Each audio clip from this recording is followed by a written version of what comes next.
Hey everyone, it's Brandon. I just wanted to do a quick demo of Easy Reporting to show you how easy it is to submit your COVID-19 reporting to the NHSN. So we're here looking at our demo server. I'm going to log in and this is the dashboard. Now, some of you might be facility managers. This view is for company-wide administrators because it's showing all the COVID data from Easy Reporting for all my facilities. You can see that I've got about 7 or 8 facilities over here, so we're going to dig in and take a look at how to actually review COVID data that Easy Reporting is finding and then submit it. So if you navigate over here to this little virus icon, this is what we call our COVID-19 tracker.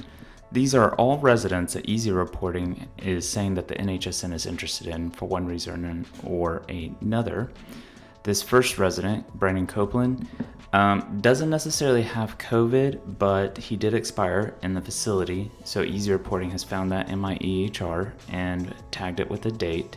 If you ever have a question about why is this resident on this list, you can press this little plus icon and it will show you all the qualifying events that put that resident on the list. Now, as an administrator, you can choose to ignore these events if you feel for some reason they're not accurate or you know something that Easy Reporting doesn't know. So the facility manager always has the power to overwrite this data, but this view is designed to show you, give you a review of the COVID data we found and for you to make sure that it's accurate. We're also finding flu inside your provider's EHR. So some of your residents like this one will be marked with having flu, which is a metric that the NHSN is interested in. So if you browse over here to staff, you will see a similar view for staff. Now, of course, this is not as strong of a data set because staff are not being tracked in the EHR. So these COVID positive staff members, that is being detected either through a POC test that the manager has inputted, or we have imported an outside PCR lab that marked the staff member as COVID positive. So if you need to add a staff or add a staff POC test result, you click this little plus icon, and you can see here that if you need to add a staff, this always gives you the power to add staff. However, for all of our customers right now, we're doing a import from their HR system.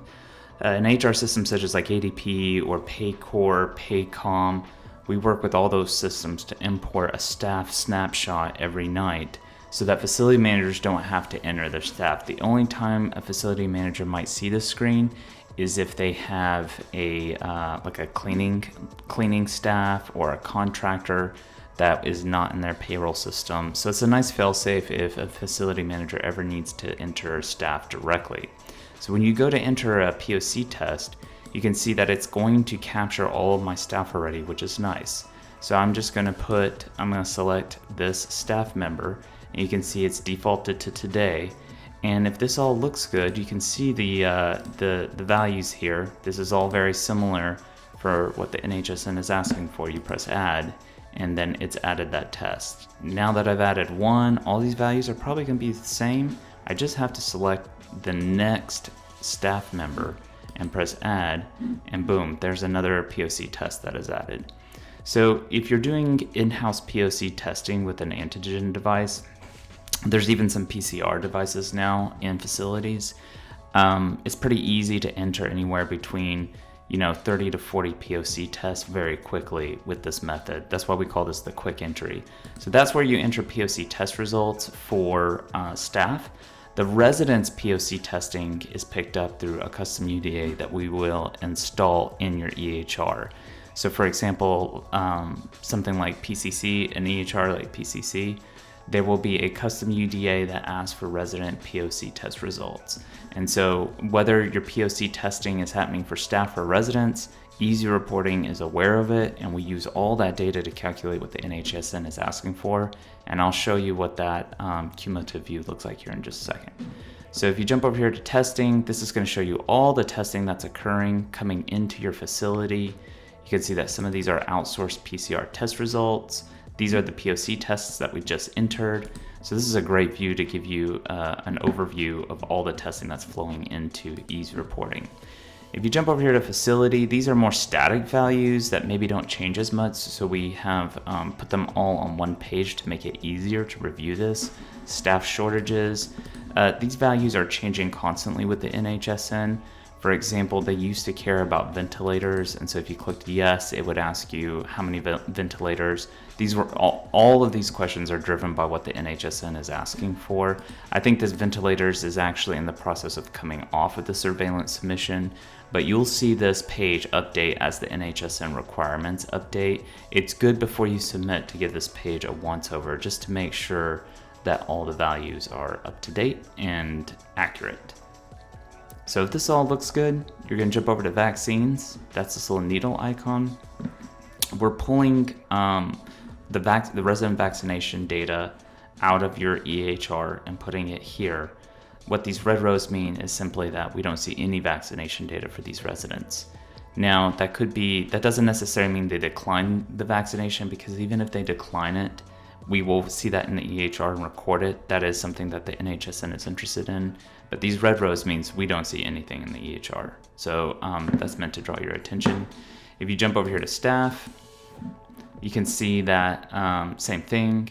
It's pretty easy to add a staff vaccination. So here's a COVID vaccination, same quick entry, or I can select the staff member and then say they were vaccinated on this day with step 1. I add it, and then it's added. I go to the next staff and I can add it. So it's pretty easy to add staff vaccinations.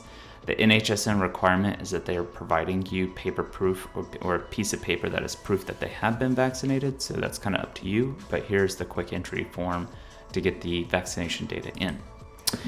So once it is in, if all the COVID tracking data looks good and all of your vaccination data looks good, then you're ready to submit. One thing I will note is that if you are a facility administrator, let's say I'm the facility administrator for Boston Skilled Nursing, you will not see this drop down. This drop down is for a company-wide administrator, so you can toggle to different facilities. And so you can see that it's just showing each of the facilities whenever I toggle to it. But if I'm the facility manager for Boston Skilled Nursing, I'm only going to see Boston Skilled Nursing's data. So we've gone over the COVID-19 tracker and the vaccine data, and both of those look accurate. So I'm going to head to this little government icon here for submissions. Now you can see this is relatively new, but there's the traditional surveillance pathway that the NHSN requires you submit once every 7 days.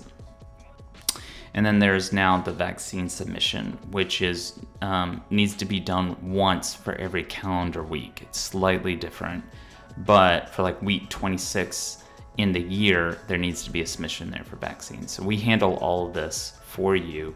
Specifically on the surveillance pathway, the reporting window is something we're acutely aware of, which means we know when you last submitted down to the millisecond. So as new data is flowing in, we don't ever have any carryover numbers. There's a very distinct reporting window end, and for the next reporting window, we know exactly when it begins. So that means that if you submit a report, let's say at 2 p.m. yesterday, and at 3 p.m. there's a new resident that is detected as being COVID positive, we keep that all separate for you. You don't have to worry about that, but just know you won't ever have any rollover numbers. So clicking this first row with the green active means this is the active reporting window.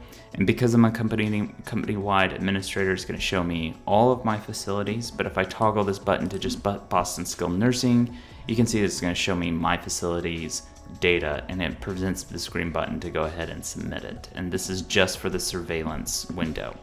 So let's talk about these numbers real quick. These numbers that have this little eye icon next to it means it's a calculated value that Easy Reporting has calculated for you. So if you don't think that it's correct or you have a question about it, you can always click this icon and it's going to show you the residents that counted towards that number, which is helpful for debugging, or if you think that a number is off by 1 or 2, that lets you know what Easy Reporting is seeing. Also, these fields are constantly changing, which is why people sign up with Easy Reporting. But right here, you can see all the additional vaccination questions that they added about 3 or 4 months ago regarding if you have a resident that is positive, they want to know about a bunch of vaccination questions. We're calculating all these for you, but you might see more fields being appended onto this, some taken off, some added. We stay on top of this for you so you don't have to worry about it, but it's important to know what that number represents. And so you can see here this number 3. What does that number 3 represent? Well, you can hover over this column header and it's going to give you the verbatim definition for that metric directly from the NHSN, which is helpful because some of these numbers, like actually it's like a subquery within a subquery, so it's kind of convoluted and people get confused about what that actual calculated value represents. So that's helpful to see the definition for that field directly from the NHSN. Anatomically, you can see we've broken out the surveillance pathway into these traditional sections. That kind of mirrors what the NHSN does. So you can click into each of these sections if you want to review the data before you submit, but you only need to submit this button once and it submits all 5 sections. So if I click this, it says, hey, you're about to do a submission, and I say, great, I'm ready to submit. Boom, there you go, you're done. You don't have to do anything else. That's going directly to the NHSN now. And also, so that's the surveillance pathway. Also, the vaccine submission is the exact same. You go in, you review the data, and then you submit it. So there's surveillance pathway submission, the vaccine submission, and then any of your POC test results have to be reported to the NHSN. So when we detect a POC test, whether it's entered through an EHR UDA for a resident, or you enter it directly into Easy Reporting as a staff POC test result, that test result goes directly to the NHSN. There's nothing that you need to do. That's being submitted every time we detect a POC that needs to be submitted. One of the other things worth noting, over here in settings, you've got some pretty boilerplate out of the box functionality, like to view residents for facility, and you can toggle the facility right there, and then staff. This is important because a lot of the vaccination data is driven by how many staff you had working in your facility this week. That's the top number that all the vaccination submission is driven by. So it's important to make sure that this list is up to date. If you have inactive staff, like a staff that was in the payroll feed but then was terminated, you'll see a little icon down here, a little link that says view inactive staff. So that gives the facility manager full control to make sure that this list is up to date.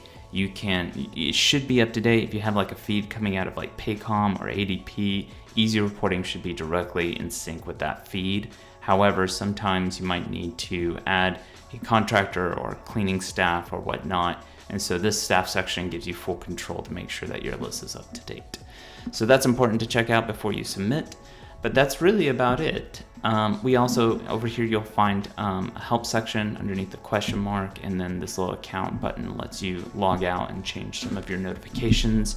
Our support team is available through chat, email, and phone, so whatever method you feel most comfortable with reaching out to us through, we're more than happy to help you out. So this was just a brief demo going over the product. One of the things that I'm not able to show you here in the web interface are things like reporting. We have a wide variety of custom PDF and XLS reports that we can do. Since Easy Reporting becomes a company's best source for COVID data, customers often ask us, hey, can you dice this up into like a nice looking PDF to go out to my executive team every week? So that's something that's pretty powerful to get that type of real-time data delivered directly to your inbox if you're an executive or like a chief clinical officer. Also, a really helpful tool that's not being shown here is email reminders. You might see one of these show up that says, hey, today is your day to submit, or did you know that you haven't submitted in 7 days? So there's some fail-safes there to make sure that the facility manager is aware that today is the day to submit. And that's helpful because I know doing a compliance requirement like COVID-19 reporting, it's not at the top of anyone's list. And most facility managers are very busy with patient care, which is obviously the focus. So those little email reminders are helpful because it just lets you know, hey, you need to spend 10 or 15 minutes on this today to get this submitted. So that's also helpful. So if you have any questions, don't hesitate to drop us a line at support@geteasyreporting.com. I hope that this was helpful, and I hope you enjoy using Easy Reporting. Thanks for watching.